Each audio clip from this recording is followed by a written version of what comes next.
Hey everyone, we're back for another week of Find Your Film. This is a packed week for all three of us. Me, Bruce Perky. He's called Perkirk? Perknick? Perknick? Picnic. Bruce Perky. What is that name? Perknick. What is that? Oh, Perknick. Oh, I'm not going to tease you. He's teasing one of the movies he's going to review this week. He has about 4 or 5 movies, a lot of movies this week. I have Eric Holmes, just Eric Holmes. Eric, hello, sir. Do you have a lot of movies this week? Do you have a lot of I stuff to, yeah? I have 3 of them. You have 3. I have 3 of them. Listeners, this is a discredit, not a discredit to you. Thank you guys for listening to us right now. I feel a little bit fast and rapid because I'm so excited for this episode. I do envy the beer you're drinking right there, Eric Holmes, because I don't have one in my hand right now. But I'll push it through I'll see if I can push it through the internet. It's body. Push it through Zoom. Push it through Zoom. So I need the alcohol. But you know what? This episode, we're going to give at least 10 to 12 movies, movie recommendations for you guys this week. Again, my brain is scattered yet again this episode because I'm thinking of the director spotlight that Eric Holmes is going to be spearheading and leading for our next episode, which we're going to tape after this episode. So I'm thinking right now about the present, about the movies we want to recommend to you, our faithful listeners, loyal cinephiles, fellow our friends.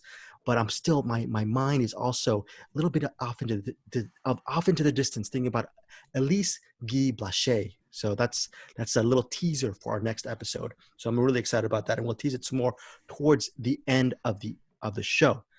Now, Bruce Perky, first off, has it been a busy week for you? Have you been watching a lot of movies? Has any of these movies changed your life within the past 7 days?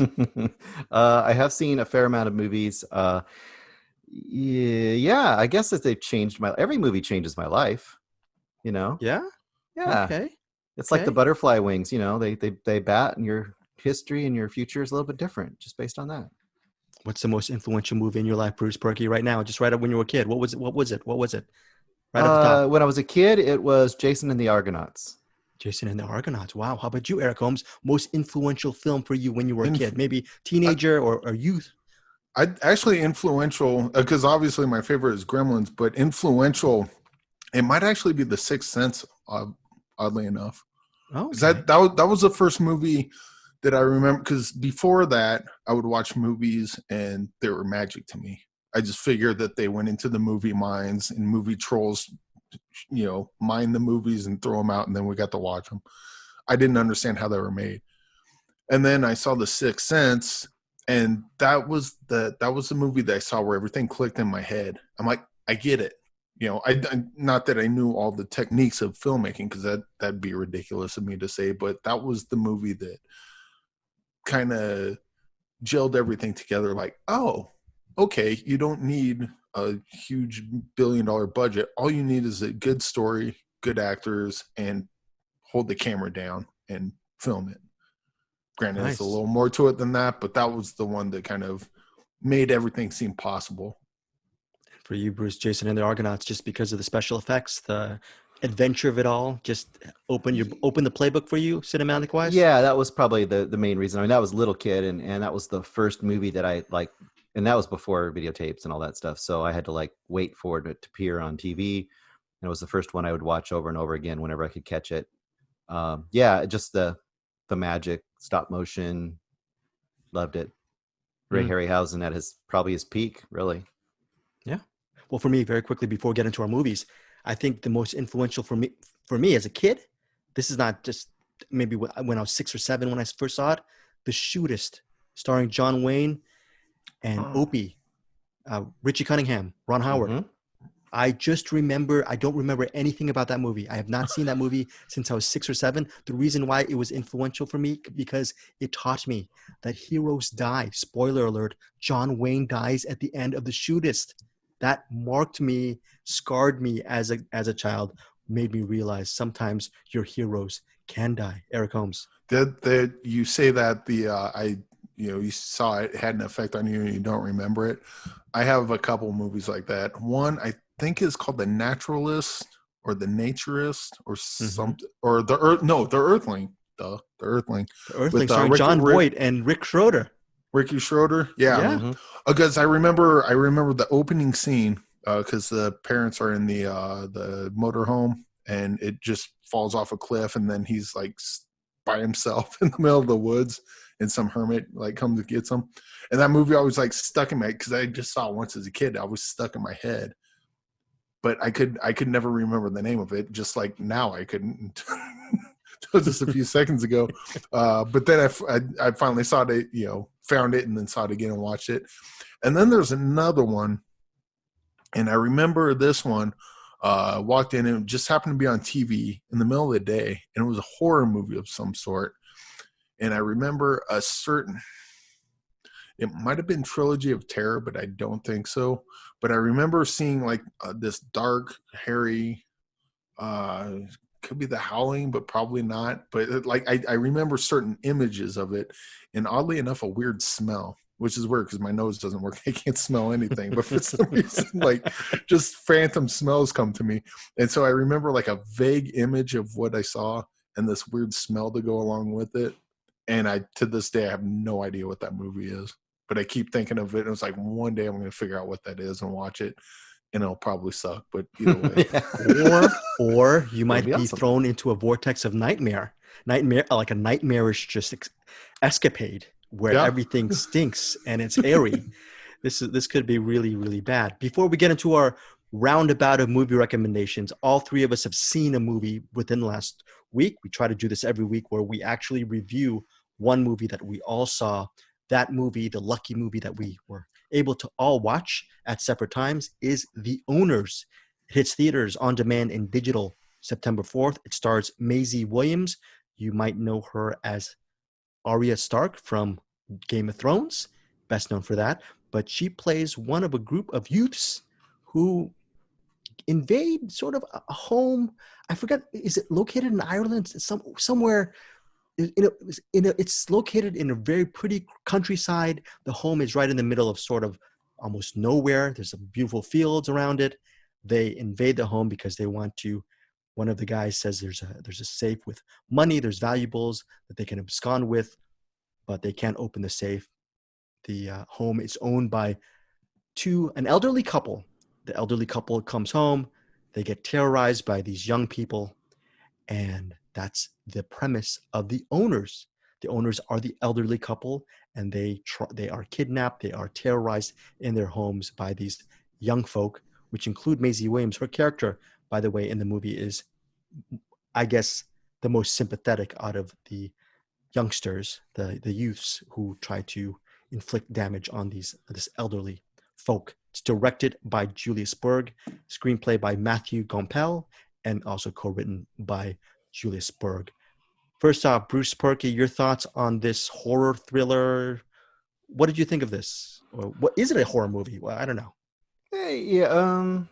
Horror. Yeah, I'd say it's kind of a suspense thriller with some horror elements, I guess you'd say. I mean, it's kind of that category of things going wrong in a heist, sort of. It's sort of a version of that. I enjoyed it for what it was. I think it was kind of a lean, kind of mean little genre flick. And I wanted to mention too, by the way, I believe Nathan is played by Ian Kenny, which was in Sing Street, which we mentioned last week. I believe I believe he plays like the bully kid in Sing Street, if I remember correctly.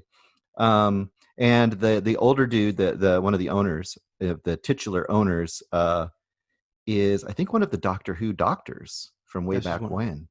Anyway, one thing that struck me right out of the gate that I liked about it was one of those kind of genre movies where it was just really straight to the point and really pure, and it didn't mess around with a ton of setup. You have the three dudes sitting in the car looking at the house, waiting for the owners to leave so they can go in and rob it. And that's like super simple. And the other thing I liked about it was right out of the gate, and I don't know if you guys all felt this, but it was pretty obvious that they're going to be terrible at this. Like they are not like Rififi. This is not a well-oiled machine. These guys do not have a good plan. They are just kind of going in thinking it's going to be fine, everything's going to work out, and you immediately know these guys are just not equipped for what's happening to them.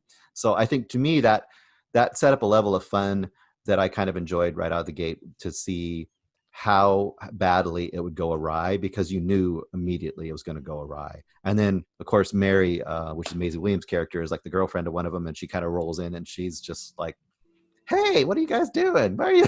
She's like the annoying girlfriend, and she ends up embroiled in it as well. So it's pretty good. Little trivia thing is, you were talking about the elderly man who he's a former Doctor Who guy, Rita Tushingham.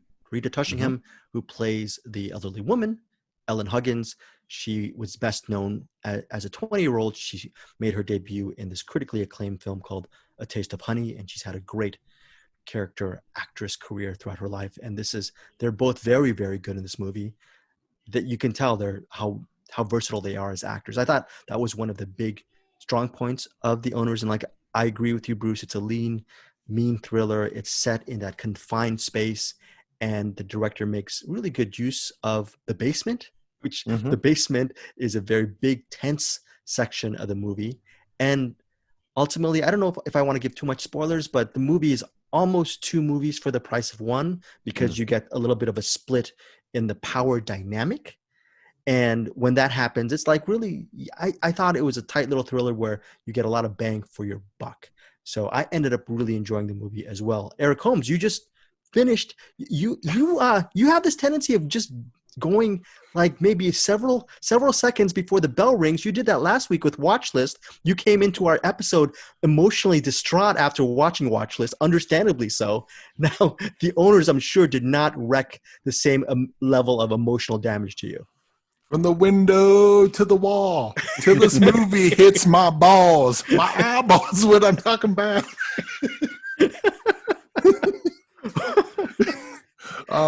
I just when you said Maisie Williams, it just reminded me, and a little snippet on what's to come. This is the second movie with her in it that I saw this week, so I did not recognize that was her. Didn't recognize her in the other movie either. But yeah, I like this one. I thought it was when it started off, I was like, I'm not gonna like this one. I thought it was like another romper stomper type, probably because the accents that they have is like it seemed like another Train Spotting romper stomper, like Europeans just going around doing stupid shit, and I was like, okay, I'm not ready for this. And then they broke into the place, and the owners show up, and yeah, things got really interesting from there. And then the ending just confused the fuck out of me. We talked about this off air. Yeah. I love the ending. The ending is another thing, listeners. One thing. It's one of these things we've all seen confined space thrillers. I think this movie knocks it out of the park because of its ending. The Eric, ending, not in content, but in the ending reminded me a lot of Martyrs, because Martyrs was, and again, this is not a spoiler because the two aren't at all alike, but just in what structure maybe, where the movie seems to be the one thing, and then it gets to the end, and then it's like. And maybe that's why it just confused me, because one, I'm dumb, and two, I was like, what? Well, okay, I guess that's going on now. Yeah, I know what you're saying, because both movies at the very end give you a context shift that changes your whole view of what's been happening. And they both happen within the last like 10 minutes of each movie, I guess I'd say. One thing I want to call out real quick, and then I'll go back to you, Eric. I want to call out what makes this strong. When you're making a movie like this, all of the characters are unique, well-defined, and interesting in their own right. And that is super, super important in a movie like this, where essentially there's, 6 characters, right? There's the 4 youths and the 2 owners. And each character is super well-defined, and super well-defined pretty darn quickly, so that you kind of know where they're all coming from. And then they can upend that, but because you already know who these characters are. But that makes it easy to invest and to also be surprised. And I just wanted to call that out as like a writing for an independent movie like this, especially. I don't know, it's fairly independent, I have a feeling, to kind of call that out as like just good writing, to have that level of character delineation, like very quickly. Yeah. I thought the middle of this was really good. When they were in the basement, and you're still trying to figure out, like, you kind of have a, I mean, I could flat out spoil this movie. I think most people that watch it kind of sees the writing on the wall well before it gets there. I don't know if you guys did or not, but Yeah. not the end, but like you kind of saw where it was going. Not that you see where it's going, but you don't see how it's going to go there. Like you understand the basic idea of what's going to happen, but the way it twists it, I think, is what keeps it interesting. And this isn't a knock on the movie itself. It's more like the movie projects that, like, yes, usually you can see something coming and you get the sense that the filmmakers are like, oh, you should not know that. This is not the case here. They definitely project what's happening. I kind of wish we could talk spoilers, because there's a couple things, especially with the safe, that I wish happened, and they just didn't go there at all. But it was just such a fucking ridiculous, because when he's trying to get the number for the safe, it's like, oh, you don't want to do that. I'm like, ooh, what's in the safe? And they don't really go there, but yeah, there's a whole different movie in my head that I had, that they opened the safe and like opened the door to hell or some crazy like that. And I was like, oh, wouldn't that be a cool movie if that happened? But Bruce, did you like the final act, the climax of the film, the way it went? I did. I liked the whole movie all the way through. I once again, I appreciated it for, like Eric is saying, it's in the overall, I guess, direction of the movie. It's not surprising. It's of a type of movie, but the twists and turns they gave it, I really enjoyed, and it kept it moving and it kept it rolling. And I liked, and I don't even want to say what I liked about the end, because that gives away things as well. But I liked that it went a certain way that it didn't have to go. And once again, I think it's based on a graphic novel, and I'm guessing they stayed pretty close to it, because I could totally foresee that this some French graphic novel. I don't know. This seems like, and it's supposed to take place in the 90s, right? This movie? It's supposed to take place. It's a period piece, I believe. Yeah, it's period piece. Yeah, I think it takes place in the 90s. And you're right, it is based on a graphic novel. Yeah. That has to be a boring graphic novel. And this is not that sounds bad for the movie. It is not. As a movie, as a thriller, it's pretty good, and didn't love all of it, but overall it's pretty good and tight as well. It's real simple. But do you think graphic novels like comic books, like, yeah, I don't know. I don't see how this works as a comic book. That's interesting. It just seems like it's weird. It seems like a really like The Crow. You'll watch The Crow. It's a great movie, and it's based on a comic book. And I never read the comic book, but I can see how that could be a good comic book. Like The Mist. Let's say The Mist was a comic book. You got like the monsters and stuff. Like, I could see how that could be a good comic book. The Sixth Sense, as I mentioned earlier, love the movie. That would be a boring fucking comic book. Yeah. Well, it's a lot. This movie is a lot of people talking to each other in lots of ways. Yeah. Yeah, exactly. I mean, there's tension. We don't want to say that there isn't there. There's a lot of tension. There's a lot of mystery, and there's a lot of like machinations going on. But you're right. If it was in a graphic novel, you're just gonna have two people talking to each other. I just as a movie, I completely get it, because I saw it and it worked. As a comic book, I mean, hey, if it works, it works. But I don't see how this story works as a comic book. Does not make sense at all to me. Okay, well, The Owners, I guess I can really co-sign on all three of us. We recommend the movie. We recommend The Owners. Okay, yeah, The Owners is a recommend from all three of us. Again, in theaters, on demand, digital, September 4th, headlined by Maisie Williams from Game of Thrones. Okay, now, that is it for The Owners. Bruce Berkey, what is your first recommendation of the week? Well, it may be a recommendation. We'll have to see. But I have to talk about Tenet, right? I mean, that's the big, sexy release this week. And I'm the only one that went around and saw it, right? Was it though? So let's see. I'm going to give you a little metaphor of how to describe Tenet. Okay, I just thought of this, and it may be boring, but we'll see. So imagine you get this in the mail. You get this awesome puzzle box. It's made of the finest wood. Each piece is like hand carved, very intricate. This is going to be a really tough puzzle to put together. It comes apart, and you have to put it together. And you get it, and it even comes with instructions because it's so difficult. But unfortunately, the instructions are like smeared and blurred. You can only read a little bit of the instructions.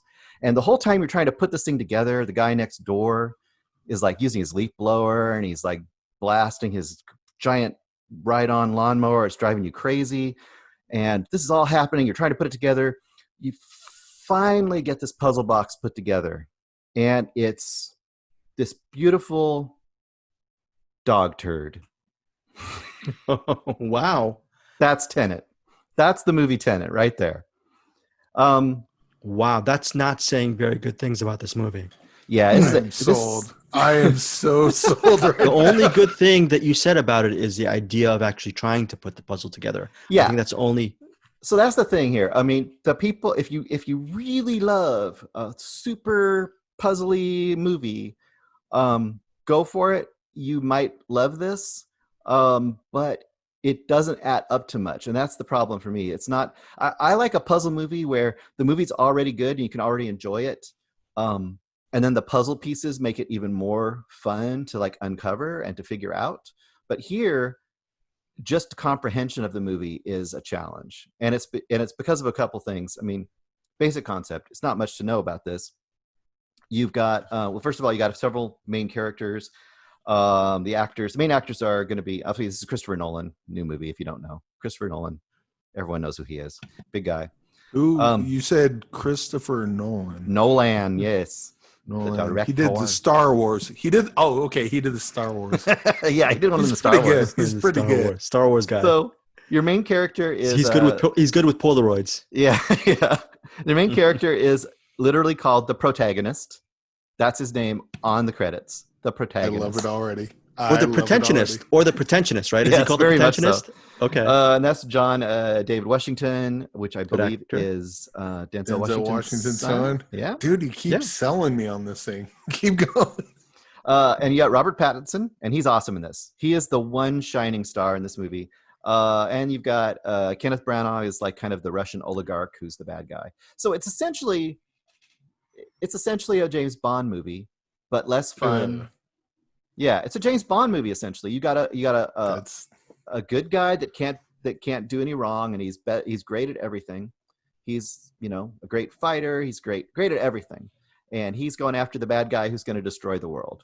And it all involves this thing they call time inversion, which is like you have some sort of a device which allows things to invert, and that's what you've seen in the ads or in the previews for it. Is that bullets can go backwards, people can go backwards, guns can go backwards, and there's lots of dazzling scenes where one person's backwards and one person's forwards and they're fighting each other, but it's almost self-parody of the problems that you have with a lot of Nolan movies, and that's things like many characters wearing masks and talking while the soundtrack is blaring and the sound effects are blaring, so you essentially can't even hear what they're saying. And throughout the entire movie, the characters are constantly giving you exposition, trying to explain the gobbledygook of this time inversion and how it's supposed to work and everything. And it's for the real fanboys, Nolan fanboys, they are saying they're loving it. But I've a lot of reviews I saw after the fact. I always do my reviews or my opinions before I watch any reviews. Then I watch reviews and see like, am I off base or am I alone on this island? And it's pretty split from what I'm seeing. A lot of people are in my camp, but a lot of people in my camp are saying like, but it's dazzling and it's really fun to watch, and therefore it's a good movie. And I'm saying like, no, it's not a good movie. It's a bad movie. The action isn't that good. For all of the practical effects and everything, the action isn't very exciting because the stakes are unclear. I mean, to be fair, Christopher Nolan's never been a big action guy, but Yeah. and I hate to cut you off. No, you I think can. I think what all the listeners want to know is the main guy, Denzel Washington's son. What's his name again? John David Washington. Yeah, John David Washington. Yeah. Okay, I think what all our listeners wanted to know was who cared about John David Washington before he put on the mask? That joke landed. Fuck you. It landed. Yeah, Go check it out if you want to check it out. I think it's long. It's like 2.5 hour movie, and it feels. What if look? What if you would just want to turn your brain off, have no expectations, and just want to go in? You won't know what's going on. IMAX. You won't know what's going on. You just Be want to clear. What he just said was, you can't turn your brain off. You won't understand what the hell's going on. How about just as a cinematic IMAX experience? Just no. Wow. I mean, if you want to watch a plane on the ground crash into a building, it's kind of cool. Yes, looking. I do. I mean, that's relatively cool looking. There's this kind of this weird like car chase on the freeway heist kind of thing, and it sort of reminded me of the Matrix one a little bit. It's okay. It's not great, but like I said in my review, pick any action scene from any Indiana Jones movie, and the worst one is better than anything here. Wow. And I include Crystal Skull. I mean, tell someone you didn't see Uncle Peckerhead. No one bats an eye. But tell them you didn't like a Christopher Nolan movie, and everyone freaks out, man. Yeah, exactly. Uncle Peckerhead's 4.5 to 5 stars. This movie, no. This movie is. You sound like it sounds like a 2-star movie for you. It is. I can't wait to watch it, actually, and I should have, but I'm a dummy. So Well, you're going to see it on Friday, right, Eric? Okay. Yeah, Friday. I thought I was watching it this Friday, but turns out about it. It's tickets for a week. I mean, realistically, it's probably a 3-star movie, but I give it 2 stars because with all of the money and shit that they have to put into this movie, it should be way better. I mean, there's no excuse for it not to be better. Do buildings fold on top of each other, and is there a top that spins? Yes. It's less fancy. Is a Riddler in this one? Is Anne Hathaway is the actress from The Princess Diaries? Is she stranded on another planet? Is there any of that stuff in this movie? Oh boy, Chris Nolan. Do they find a black hole? Right. Do they or Matthew McConaughey? Do they drown on a sinking ship, Bruce Perky? So there's so many. Oh, let me mention. Does the movie go backwards and they kill the guy that they shouldn't have because they already killed the guy? Let me mention, there's a scene in this movie. Okay, you talk about ships. So there's a bunch of backwards stuff. That's the other thing that, to me, it's not that visually stunning because it's just backwards photography. The only thing that's stunning is they've kind of combined it with forward stuff at the same time. But backwards just looks like backwards. You've been doing that for 100 years. But there's this one scene where they're doing the exposition and it's Kenneth Branagh and his wife and the protagonist on these like I forget like catamaran kind of boats, like sailing ships that are like raised up. They have the foils, and of course the protagonist is an expert sailor too. I don't know how he is, but they're having this action. They're while they're doing this big this they're running these sail ships. They're having this big exposition conversation. And you're thinking to yourself, like, why the fuck is there this 10-minute sequence of them on these? There's no reason. It's like Bond, where you're just on a yacht. Wow. No. I hated this movie. It's so stupid. Okay, but you brought Bond up again. Yeah. And I was going to bring this up, but then I forgot because I'm 3 Boddingtons in right now. Wait, you got to lessen the. I don't even know what a Boddington is. You got to lessen that. We have our money shot the next time. We're gonna at least Guy Blaché. No, not that way. Yourself, Greg. Not that way. I mean, we have the full Monty. Full Monty? No, not that way. No, we have a really important episode coming up. You have to be sober, pretentiousist. Can I say, and maybe this makes me a pretentious douchebag. Maybe this makes me an asshole. Maybe this means I'm stupid and don't get it, or maybe I'm just flat out wrong. Right. But the best James Bond movie I've ever seen, I thought was kind of okay. Yeah. What am I missing about James Bond? Nothing. Why have they made 3,000 James Bond movies? And why do they continue to sell out? And why I never understood James Bond. Well, that's the point I made. This is a bad James Bond movie, and James Bond movies are mediocre to start with. Yeah. It could not be worse than Quantum of Solace. That movie was fucking straight up dog shit. And see it for yourself. Maybe you'll love it. I don't know. I've always heard people who love James Bond. I've always heard from people who are real James Bond enthusiasts. They always say, don't watch the movies, read the Fleming novels. So because those novels are supposedly really brutal and real and all that stuff. But Greg, I don't know how to read. I just You don't know how to read. but okay, so Tenet, it was not worth the risk to go to the movie theaters. You did it. Bruce, you went out to the theaters. You sat in a seat. There's like 5 breathing. people in the theater. I mean, I was probably 30 feet away from the nearest person. So I'm not shaming you. I'm giving you credit. I'm just saying, cool. I'm glad you did. I died for this crap. No. Wow. Would you have rather seen Be Natural, The Untold Story of Alice Guy Blaché in the theaters in the midst of COVID rather than Tenet? 3 times. Actually, I would see it 3 times in a work. row before I There's watch actually this movie. there's actually some like is it doc. We'll get into that. Never mind. Yeah. We're gonna We'll get talk into about it that. later. We're gonna get into that. Yeah, we're gonna. That's a teaser for our next episode that Eric Holmes is going to spearhead. Now, Eric Holmes, this is your segment. What recommendation do you have for our listeners? Your first. All one. right. Well, the Maisie Williams. I saw a movie with her. Okay, so let me back it up a bit. The reason Bruce saw Tenet, I'm guessing, because I don't think you were much of a Christopher Nolan fan to begin with. Is that fair? No, I mean, in fairness, that sounds like it's fair. I think But Bruce loves the Prestige. I think he likes the Prestige, right? It's good. Yeah. Okay. Prestige is Okay. good. Well, Dark Knight's good. Either way, the person that likes Christopher Nolan the least of all of us is the only one that saw the movie. That's funny. And I think that's mostly my fault because I bought a ticket for Friday and went to go and I'm like, yay, I get to go back to the theaters. I'm all excited and get to watch a new Christopher Nolan movie because I actually do like him. And this is going to be fun. And I get there and they're like, yeah, this is for next Friday. I'm like, what? Why would I? It was not an advance ticket. I thought I was buying a now ticket, but I was not.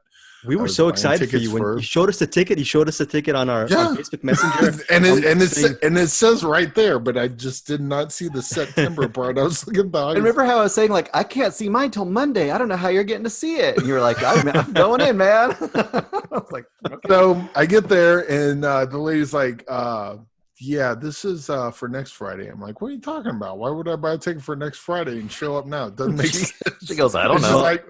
She's like, well, I don't know what to tell you because it ain't playing. So, and I was like, fair enough. I'm pretty chill when it comes to that. I was like, I get it. I'm dumb. Well, it'll be cool next week when you do the rewind, and hopefully you'll end up. Tell me how it. stupid I am and how much you love it. That's fine. No, that'll be cool. Yeah. We're gonna have another. This is Eric Holmes. You're gonna have to storm into the breach. Go into the breach. This is gonna be your painted bird with Bruce Perky. This is gonna be your.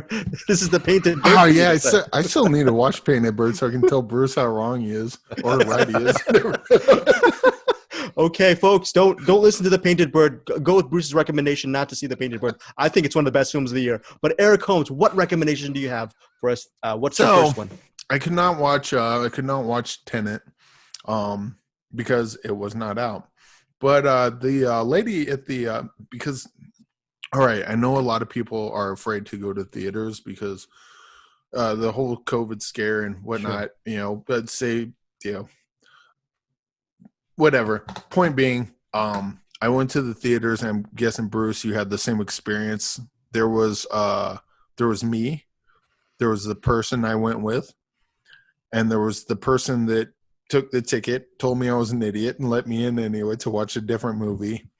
And that was pretty much everyone that was at that theater. Yeah. Now you can go to a gas station where you'll go there and 2 other people walking behind you. You can go into a grocery store where I don't know what it's like around you, but here it's shoulder to shoulder. Everyone's wearing masks, but everyone's like fucking touching and slobbering on everything. So I don't know how safe that is. Theater, I did not see a tumbleweed go by, but it would not have surprised me if I did. The place is desolate. But I get to watch another movie with Maisie Williams, directed by Josh Boone, called The New Mutants. Nice. Awesome. Yeah, this was not a Toxic Avenger sequel that I was hoping. It turns out it's a superhero movie. Kind of horror. You seen the trailers? It looks know like what? a Yeah. X-Men horror movie. You know, Eric, before you get into your review, I've heard it got a lot of bad reviews, but then someone whom I trust said this movie is not as bad as people are saying it is. It's a lot better, and she liked where the movie was going. Do you sort of agree with that assessment when you saw the New Mutants? That it's I not don't- as bad as As bad? I don't get the bad part. Oh, cool, cool. I mean, it's you. If you've seen the trailer, this movie is exactly what the trailer promises. It's a superhero movie, or it's a horror movie with Brightburn would probably be a good example. Where Brightburn is like, oh, it looks like Superman if Superman was a evil fuck and went around killing people. Right. The trailer of this looks like, oh, this would be a X-Men if X-Men were stuck in a place and it was a horror movie. And that's exactly what this is. There's a bunch of mutants. They are new mutants, air quotes, new mutants, because they just find out they're mutants and they can't control their powers, and they get put into this place to control their powers, not because they're going to be X-Men, but because they have either killed someone or they have injured someone. They're basically a liability on human life. So they can't be, they're not put in prison because it's not their fault, but they can't be let out in public because they might hurt someone again. So they have to be kind of in this place, be contained, but also kind of slowly develop their mutant powers. So at the very least that they can learn how to control it and they're not going to hurt anyone. And then a bunch of them start seeing visions of things that happened in their past, typically of people they heard because they didn't mean to. They just did it and they feel bad about it. So there's a lot of PTSD, and it kind of turns into a ghost story because the things that are haunting people are haunting all of them. You're describing a very interesting movie. It is. And God. it maintains that up until the end where they got to do the big mutant fight and whatever. But up until where it turns into an X-Men movie at the end. This is actually really good. You know what? Up until that's, you still forgive because that's where they're supposed to go anyway, because that's a trope. Yeah. Wow. That is. Yeah. I wonder why it took. Maybe I guess with Fox it took. Basically, what I'm asking you is it shouldn't have taken this long for it to be released because it's actually. I think what happened here, and I could be wrong. Again, I'm very dumb, and I'm wrong often, as I will be next week when I love Tenet. But Wrong. You know, I always say every week how dumb I am. Bruce must feel really bad that he's hanging out with a couple of stupid guys. No, I just like waiting for this episode where all it is telling Bruce how wrong he was about these various movies. It'll be the all Bruce is wrong episode. Bruce, Greg and I breathe with our mouth open, but we still like you. Can we still talk to you sometimes? No, but so would you give a strong recommend to the New Mutants, or it's? I would. Like if you're sick of like the whole, I gotta bring up Anderson. He brings up the idea of you can do these movies without adding superheroes in it. And I get that. You can do a Joker movie without adding the Joker in it. You know, you can just make a movie about mental health. You don't need to throw Batman in it. You can make a horror movie without throwing, not the Wolverines in it, spoiler, but you know, you don't have to keep throwing people with tights and capes and things to make a real movie. But they did, and it's there. And if you want to watch it, this is a good one. But yeah, if you're so just fed up with superhero movies and you don't want to check it out, I get it. I'm just saying, if you're like, I don't know, maybe I should check out New Mutants, maybe I should, you know, this one's pretty good up until the end where it turns into a superhero movie. Then it's kind of lame, but everything leading up to that is pretty good. And I think, oh, never mind. I guess this is rated PG-13. Could have surprised me. Wow. Okay. I thought this was R-rated. So the new Mutants, it is now out in theaters. Eric Holmes, that's your first pick. You recommended it. Before we get to you, Bruce Perky, I think you have a whole bunch of movies. I'm just going to very quickly recommend. It's not a movie, but it's a series. It's called Raised by Wolves. I believe it's 10 episodes. Comes out this week on HBO Max, September 3rd. So hopefully I'll get this show up by September 3rd. I did put my interviews with the creator of Raised by Wolves and a couple of the actors, Amanda Collin and Abu Bakar Salim. They play mother and father. I have those interviews up for our feed on our Find Your Film feed. I just put it up today. But Raised by Wolves, I don't know, Eric Holmes, are you a fan of Ridley Scott? Bruce Perky, you guys love Ridley Scott? Okay, yeah. Thumbs up, thumbs up. So Ridley Scott directs the first 2 episodes of Raised by Wolves. Very quick plot synopsis. It's sort of the end of the world for humanity, that humans are finding it really hard to live. We've seen this story before. So what happens is these 2 androids, mother and father, they're just known as mother and father, they take a ship from where they were, from I'm assuming Earth, all the way to a new planet. They try to colonize a planet with a bunch of new kids, and these kids will hopefully grow up to be upstanding adults, and they will raise a new civilization on this planet.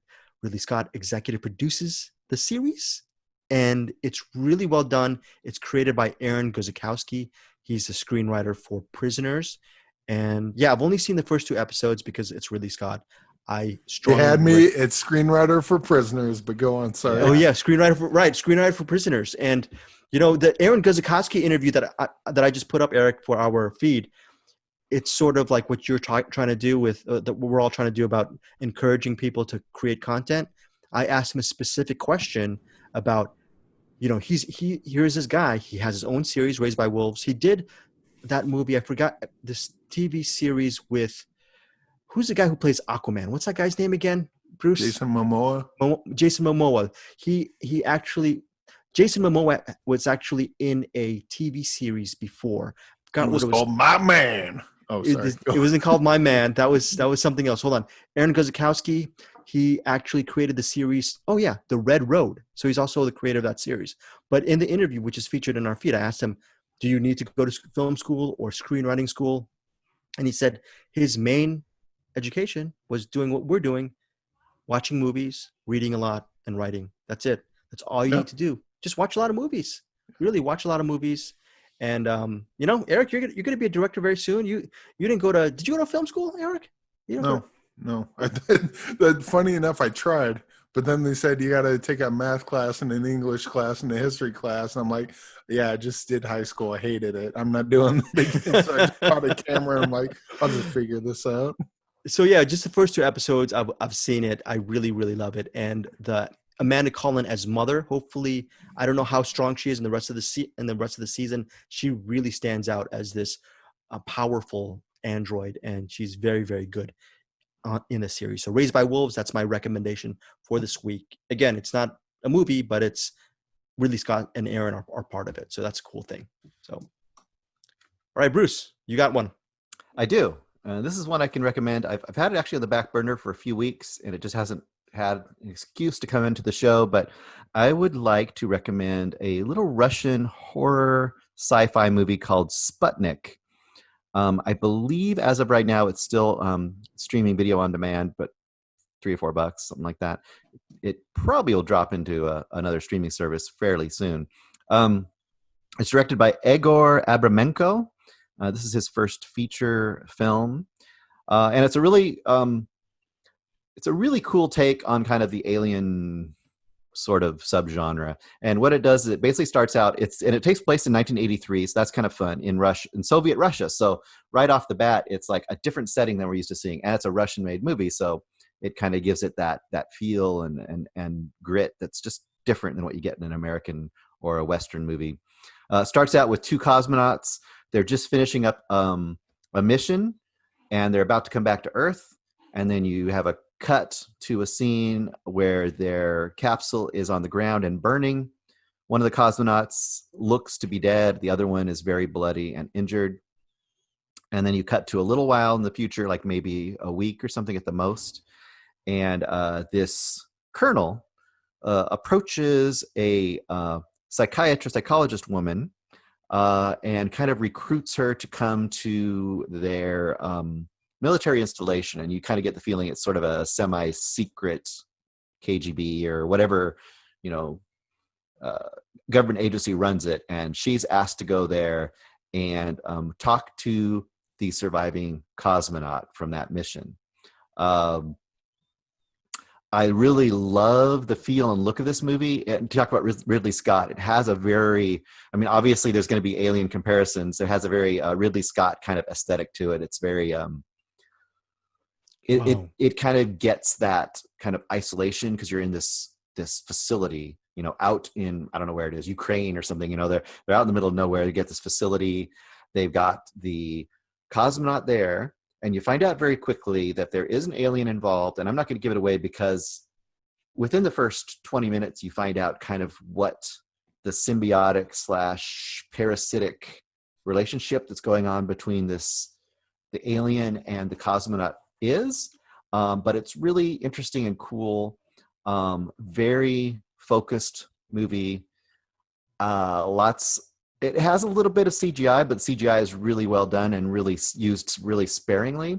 And the creature is cool, creepy, and it's got good bloody violence. But it's also just got a really cool story because, so you know, an alien, the whole thing is that the company wants to get the alien. And in here, the whole thing is you've got the Soviet Russian government and they're trying to figure out what to do with this cosmonaut and this alien. And the main focus, of course, is Tatiana, played by Oksana Akinchina, and she's kind of the psychiatrist, psychologist, and she has to deal with this cosmonaut and what to do. It's really good. Oh, it looks very, very beautiful visually. It looks like something I'd love. Actually. It's really good visually. It's really simple, tense. It's got a lot of the weird paranoia that you get with Soviet stuff. So you kind of have that combined with a space monster movie, but it's done very, very simply, very lean. Like we talk about lean, you know, it's not a campy movie at all, but it's got just enough fun and just enough like creature stuff to keep you involved. So if you're into that kind of stuff, this could be a real fun find. I think it's going to get a real cult following over the next few years as people kind of discover it. It's a good one.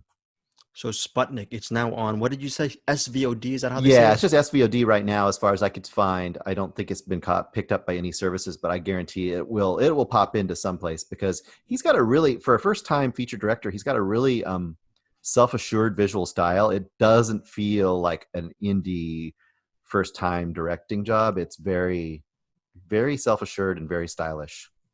Very cool. Okay, Sputnik. Sounds like you just sold me when you said it seems like a Ridley Scott movie. Eric Holmes, you have your final. Do you have another pick coming up? I do. I got one pick. Well, I guess technically I had two picks if we got the time, but the other pick is Better Said by Andrew Martin and Andrew Watches Movies. It's on the episode 10 Things I Hate About a Podcast. So Better go to Said. What is it called? Movies. Go to Andrew Watches Movies. Yeah, Better Said in Andrew Watches Movies. The movie's called Hearts Beat Loud, and it's a great movie, and you should go watch that. But that's not Andrew said everything there is to say about that, and I would just go to that instead. Okay. But the one I will talk about is if we're doing the Bruce, how many you got left? Actually, all I've got is a two for a rewind, and I can do them pretty quick. So okay. So yeah, I guess I'll just end with this one. It's a 2020 movie. It's directed by Dean Persaud, written by Chris Matheson and Ed Solomon, and it's starring Keanu Reeves and Alex Winter. It's called Bill and Ted Face the Music. Nice. And face the music they do. Now wait, hold on. How much does it cost to rent this movie? $20 or something? It's like 19 to rent it and 24 to buy it. I just bought it, paid the extra $5. This movie's actually not bad. You know how like this movie's exactly what you think it is. If here's the thing, did you like the first two Bill and Ted movies? Yeah, Yeah, fun. it's the third Bill and Ted movie. It's not. It's not. But like the effects are a little less because when Bill and Ted, Excellent Adventure and Bill and Ted's Bogus Journey came out, um, they were actual, they had actual budgets when they made them. This one is kind of it feels like something they wanted to do. This will be fun. We're gonna have fun with it, and we like the characters. We're gonna bring them back, but we don't quite have the money. We'll figure it out, and they kind of did. So a lot of the effects are Like, okay. you see in the trailers. Yeah. So that's how the effects are. But it's fun, and Bill and Ted are one of the things I was thinking of is you get characters like this, or you do remakes, and it's the gritty remake of blah blah blah, or it takes a thing and tries to update it. Or Bill and Ted did not grow at all since Bogus Journey came out. This movie knows exactly what Bill and Ted is and did it again.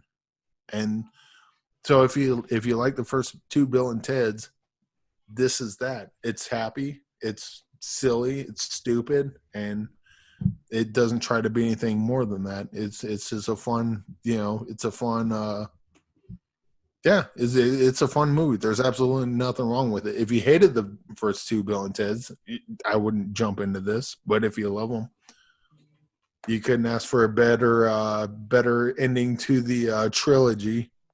So you think it's an ending? It's just a trilogy. It's that's it. This is a close that Not so. It's not really trying to close the. I think how I described this online somewhere.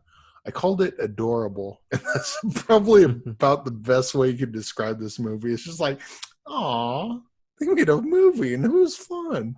And I really appreciate it, and it made me feel happy. And yeah,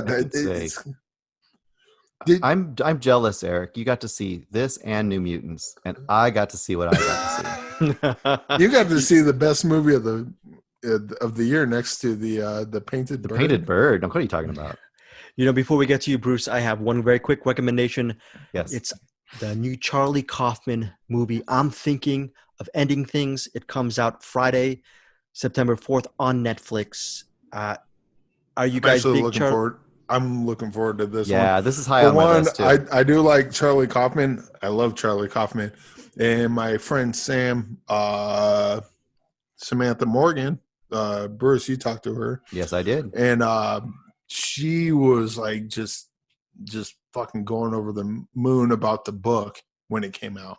Oh wow! So when I heard that they were making a movie about the book and that Charlie Kaufman was doing it, I was like, oh, I can't wait to watch this. Well, here's the thing. I'm very much looking forward to this one. So yeah, very quickly, it's about this girl. She's a young woman, played by Jessie Buckley. She does not want to go see the parents of her boyfriend. Her boyfriend is played by Jesse Plemons, who we all love. He's a great actor. So it's basically Jesse Plemons and Jessie Buckley. They play boyfriend and girlfriend. They take a car. They're on a road trip to go see his parents. His parents are played by David Thewlis, who previously worked with Kaufman in Anomalisa. Okay, and also Toni Collette plays the mother of the boyfriend. And that's really the movie. It's how the young woman she's thinking of ending things. It sounds like she's thinking of committing suicide. That's what the title sounds like. But she's thinking of ending things with her boyfriend. That's the double meaning. Okay, but obviously it's Charlie Kaufman. There's a lot more beyond this simple story. And since it's Charlie Kaufman, there's a lot of interpretation that needs to be done. So not to give too much away, there's only several locations in this movie. There's location in the car, a location in the house, and also the high school.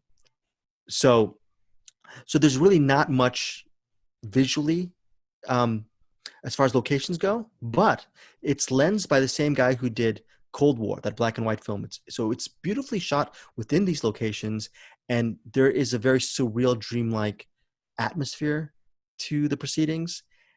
I really loved it. It's the only thing is it's 134 minutes of a lot of exposition, Charlie Kaufman type exposition. So it's like Eric Holmes, you're a huge fan of Tarantino. It's one of those things where if you like to see people talk a lot, this movie should, and you like to try to figure out what the heck is going on. You were talking about Tenet and putting the puzzles together. Well, first of all, you sold me with everything you said, and then you added in the cinematography of cinematographer of Cold War. Yes, yeah. Which I didn't really care for the movie Cold War that much, but that movie looked, dude, I cannot wait for this. I'm so excited for this one. You were talking about your friend Samantha, and she was raving about the book. When I completed the film, I really enjoyed the film. I did not understand a lot of it, so I had to go onto YouTube and read up on a book review, a spoiler-filled book review of I'm Thinking of Ending Things. And once this girl, she actually reviewed the book and told everyone what the book's about, it gave me clarity to what I was actually watching. And then I ended up rewatching the third act. So I'm just saying, even if you don't know, if you don't understand this movie, it's still a great cinematic experience. Not like where in Tenet's not so good, but this one, once I got to know a little bit more about it, because like you, Eric, I'm very stupid. I could not get the third act. I could not figure it out. But when hey, I can call me stupid. You can't call me stupid. I'm sorry, sir. Forget. It's so funny. I was thinking, and then when she explained the whole thing on YouTube, the whole plot of it, and I looked at the final act and I go, wait, Charlie Kaufman. Okay, and now I understand everything. I thought everything was confusing, but it was just not. It wasn't Charlie Kaufman being obtuse. It was just me not putting the pieces together correctly. So high marks for this. Right now it's 4 out of 5 stars, but I think down the road, if I watch it again, this goes towards like maybe 4.5 stars. This sounds like a Hold the Dark kind of thing.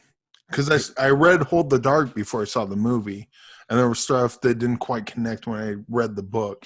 And then I saw the movie, and apparently listening to other people, there wasn't things that quite connected with people just watching the movie. Yeah. Are you saying it might be a good idea to read the book or at least get spoilers before going into the movie? That's a great question, Eric. I would say just watch the movie cold. Okay. You just have to be patient with the movie because it's Kaufman. I mean, we've all seen Synecdoche, New York. We've all seen Anomalisa. It takes a lot of patience and just you have to be in a certain state of mind to get ready for a Charlie Kaufman movie. Yeah. Bruce, you wanted to say something. Yeah, I was going to say, so the question always comes up whenever these really well-known directors, writers, whatever, like port over into Netflix. So do you feel like it suffers from that Netflix thing, or do you say this is like straight up equal level of all of his other stuff? That's another great question because I was dogging Netflix for all its action films, and I don't mind these action films. They're great. We're talking. We all love Scott Adkins. I mean, Avengement, right? Come on, yes, amazing. Absolutely. But the thing is, when you have the capital of Netflix, right, and the kind of content that they put out, I just wanted a more diverse selection, other than the Kissing Booth and the next Chris Hemsworth action movie, that kind of stuff, right? A movie like this shows me that Netflix is really serious about really putting out interesting visionary content as well. So to your point, Bruce, this is not subpar Charlie Kaufman looking for a paycheck, which is understandable, right? All these filmmakers trying to get a paycheck from Netflix. No, this is Charlie Kaufman getting a paycheck and still kicking ass, because I hate awesome. kicking ass on the same level. So yeah, bravo to Netflix, bravo to this movie. I'm Thinking of Ending Things, Friday, September 4th on Netflix. We're going to round out with your couple of movie rewinds. Yep. Perky. Yep. This should go pretty quick, although one I'd like to talk about a little more than the other. So I got 2 rewinds. One is the Amazon just dropped on Amazon Prime that you mentioned last week, and that was Get Duped. And the other one is going to be a rewind of Edmund, which I would like to talk a little more about Edmund than I would about Get Duped. So anyway, Get Duped, we talked about, you talked about last week. You did finish it, right? Yeah. Okay. Yeah. Yep. It ended up being fun. Yeah. And once again, totally okay movie, totally fun movie. I wouldn't say it's terrible. I wouldn't say it's spectacular. It's 4 kids. 3 of them are kind of somewhat troubled youths, I guess you'd say, and then the one kid is kind of the straight arrow kid. The four of them The are on this, roustabouts. yeah. Roustabouts. The four of them are kind of on this, like a survivalist sort of adventure to win this award if they can survive it. And it's supposed to be just basically like kind of like Boy Scouts, like just kind of going out in nature and making your way through the course. But of course, strangeness occurs, and they find themselves encountering some nefarious older people, and a bunch of other stuff happens. And I would say my positives to this movie is it has a lot of cool style, and it has really fun characters. We talked before about with the owners how we really like the characters, and here you have some really strong, interesting characters right out of the gate, and a lot of style. And I think that where it kind of fails a little bit is as the movie progresses, it kind of scatters, and to me it adds too many elements, and it kind of pulls away from staying with our characters they started with. And I almost felt like this movie got a little too ambitious as it went, and I almost wish it would have just stayed with the main characters and the main antagonistic event that occurs about a third of the way through, and just follow that line straight on through and not have all the distracting elements. Just stay on that road, stay on the hill. I don't know what you feel about that, Greg, but I would have loved to have just stayed with them a little more. I agree to an extent. I liked it as much as you did. Yeah. I looked at it more as just a freewheeling comedy. Yeah. But yeah, it's really strong when all four of them are in the same frame. Yeah, so. And I think this is one of those movies you kind of go in, you get a couple beers. If you're a stoner, get a couple of other things. You're going to have a real fun time with this movie, and you don't have to think a lot, and you can just kind of go with the flow. I think you'll enjoy it. It's definitely a fun 90 minutes or whatever it is. Yeah. So not bad. Just kind of get duked and go into it. Yeah, totally. I'll tell you something. I know, Eric Holmes, you're going to... What do you think, Bruce? I think you're going to love this. I think you're going to, at least really like this movie. Yes, I think so too. And I don't want to neg it as being bad at all. I just, I wanted a little more I wanted those characters. I liked them so much. I wanted them just to go a little more with those characters. But I mean, whatever. It's fun. Get Duked or Tenet. Duked or Tenet. Which do you like better, Bruce Perky? Get Duked or Tenet. Get Duked is way better. I know. Tenet is a turd. Turd it. Turd it. Edmund, I like turds. Well, turds can be good. If you like turds, it smells good to you, go for it. Edmund, though, 2005, Stuart Gordon. Right out of the gate, I was interested because it's like, Stuart Gordon is directing this weird, dramatic Mammoth movie? What the heck? So, first of all, if you don't know Stuart Gordon, you know Stuart Gordon, right? Right, Greg? It's Reanimator. Reanimator, from Beyond, Castle Freak, on down the line. Anyway. Doesn't ring a bell. Never heard of him. But I just wanted to reiterate pretty much exactly what Eric said about this. And I would say definitely it's worth checking out. But go in knowing that your main character is a very easily unlikable character. But William H. Macy really has a weird way of, I mean, as terrible of things as this guy does in this movie, he always pulls you a little bit back. And I don't know if you felt that too, Eric, but he has that way. I don't know if it's that weird, charming, schmucky element that he has to him. I would say I understand how it gets to where he goes to. Yeah. I just don't agree with it. Exactly. And so... Yeah, and so in that aspect, like I can follow around with the movie. It's like, yeah, I see where you get there. I don't agree with it, and then he does a thing, and I'm like, and that's why I don't agree with it. Yes, and he does some stuff. So to me, a couple things I want to bring up, and we won't spend a lot of time with it, but to kind of sell it or to give people an idea of the kind of the feel or the style of this movie. I mean, obviously, you know, kind of what the dialogue and writing is going to be like if you're familiar with Mammoth, but to me, it's like, imagine Eyes Wide Shut and Falling Down kind of mashed together. And that's kind of what you got. Yeah. Yeah. Because you got him on this. And one thing that kept striking me. So, and tell me if you thought about this too, Eric. One of the things was his biggest downfall is not only is he just kind of a selfish asshole, but he's constantly every interaction he has, he's like, well, that's not worth that. I'm not going to pay that much for that. That's not worth it. No, that's too much. his biggest downfall is that he thinks he's right. No, that he's Like he has no.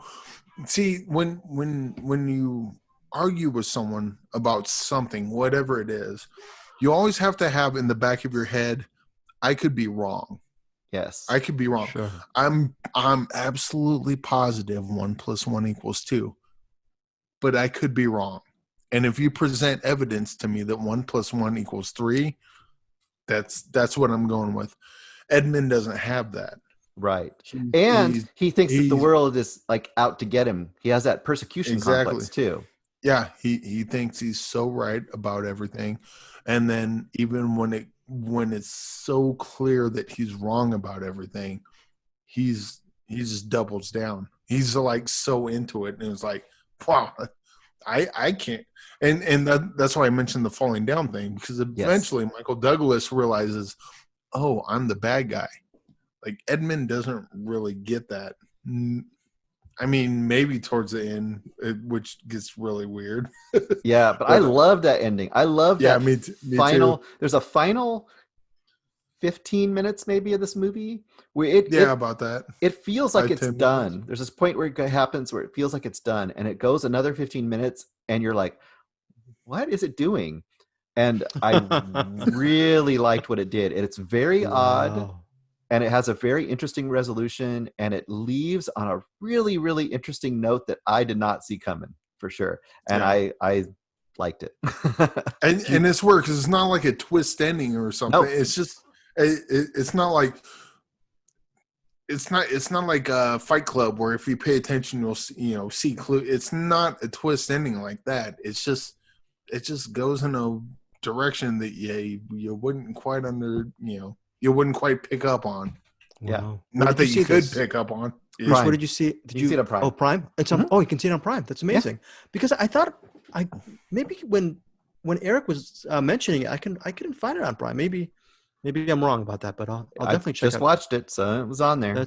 That's cool. Edmund on Prime. High recommendations from Eric Holmes and if Bruce you're Porky. listening to this in 2037, it may not be on Amazon Prime, and you may not know what Amazon Prime is. Amazon Prime used to be a it might turn back to I can't complete that joke. It might be AOL or MySpace Prime, maybe the old comes back. You never know. You never know, Eric Holmes. I just want to leave and reiterate what Eric had said in his original review of it, and that was just go into it knowing this is one of those movies where if you confuse the main character as someone you're supposed to sympathize with it, you're going to have a real hard time with this movie.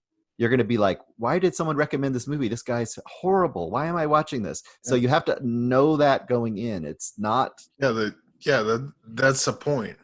It's like we understand that, but people go in there, and if they don't go in there with that idea in their head, they might be like, why am I watching this guy? He's a total. Or they call that a cautionary tale. Yes, exactly. If you see yourself in Edmund, watch out. Rethink some things. I remember back in the day, there was a Matthew Broderick interview. I forgot what Mamet film that Broderick was in, but he used to say that Mamet used to walk around with a business card, and all it just said, he'd give him the business card, and all it'd say was Mamet. That's it. Just Mamet. And I thought that was really cool. But I can't wait to see Edmund. Maybe down the line, I'll definitely do it for a rewind. Okay, so that is it. We have a lot of movies. That's a lot of stuff. Our next episode, we'll be back next week for a whole new batch of recommendations. I don't know if I'm going to go out and watch Tenet, but we're going to have Eric Holmes back next week for the rewind for Tenet because he's going to see it on Friday. Also this week, we're going to release a director spotlight on Elise Guy Blaché, which we're going to be taping and recording right next. And I'm really excited to talk about that. So until then, Eric Holmes, you want to take us out? Oh, before I got one thing. I want to do a quick plug because we haven't done one of those in a while. Yeah, of course. I had a really good conversation the other day with someone from the Cinematics page, Bradley Finney. Okay. And I don't know if he listens to it. I assume he listens to us. But if he does, Brad, if you're listening, please go on the Cinematics page and post your promo video. Okay, he was really into wrestling, and he was doing a manager character in a local wrestling thing in Sure. wherever he's from. And he showed me a promo video that he did. It is fucking awesome. This thing Okay. is so good. And he does music too, and his music's good. But Brad, I know you probably think I was pulling your chain when I said how awesome this was and you need to get back into wrestling. Bradley, Finney, get back into wrestling. You are great at that. And that manager shit you showed me, that promo shit you showed me, that was awesome. Get back into it. And anyone, if you watch it, I hope he posts it. It was great. And Eric so Holmes, putting you on the spot. I just had No, to, no, no. I had to throw that on there. Is Brad Finney? I know I've talked to Brad Finney a couple times on our Cinematics Facebook group. And listeners for Find Your Film community, join us on our Cinematics Facebook group. The link is in our show notes, along with the YouTube channel for Bruce Perky. It's rustomire. So all those links are there. But regarding Brad Finney, Eric Holmes, is he? You said he's awesome. Is he hardline awesome? Oh, no question, dude. Okay. Look, I don't know how much I will go on for a fucking hour about this. Okay. See, Bruce, what the can of worms I just opened right now? You did. But here's the thing: if you're at all into wrestling and you understand how the characterizations within wrestling work, Mhm. and you watch at least the promo he showed me, I believe his character's name is Bradley Rotten, and dude, he rides that line of heel and face. And I talked to him about this. He's like, "Fuck no, I'm not a face." I'm like, "You could absolutely like you're that sympathetic character, but you also play the asshole. Like you can ride both." Okay, Eric. I'm sorry. I know you. I'll You know what? That's it, Eric. Do I have to get you a screening link of Nail in the Coffin: The Fall and Rise of Vampiro? Do I need to get you that screening link? You know what? Can I throw this idea out here? Okay, yeah. Because Brad Finney knows a thing or two about wrestling. Okay. If he's into it, can we get him to review that with us? Oh, that'd be interesting. Okay, that is an idea. We'll an idea. I don't know if he's down for it. I don't know if we can, with scheduling. Okay. But maybe that might be a great idea to do that. Okay, that might be maybe a separate, maybe a little offshoot on the episode, and we'll put it on our YouTube page or the website that I still need to do a lot of work on. That sounds good. That's a million. Yeah, we need to. Yeah, we're gonna do it, Bruce. I swear we're gonna do it. Okay. I was gonna say lead us out, Eric, but you just did this whole friggin' American independence monologue. I'm never gonna tell you to lead us out ever again. But no to you. We love you, Brad Finney. Bruce Perky, lead us out. All right. I'm going to just lead us out with this thought. Party on, Wayne. Uncle Peckerhead is the movie of the year. We all agree. Yes, Uncle Peckerhead. Absolutely. Uncle Peckerhead. Uncle Peckerhead. I'm going to keep that going because next week I will do a movie rewind of Uncle Peckerhead. We will see you guys next week, and maybe Vampiro with Brad Finney. Who knows? Little teaser. But until then, much love to Elise Guy Blaché coming up.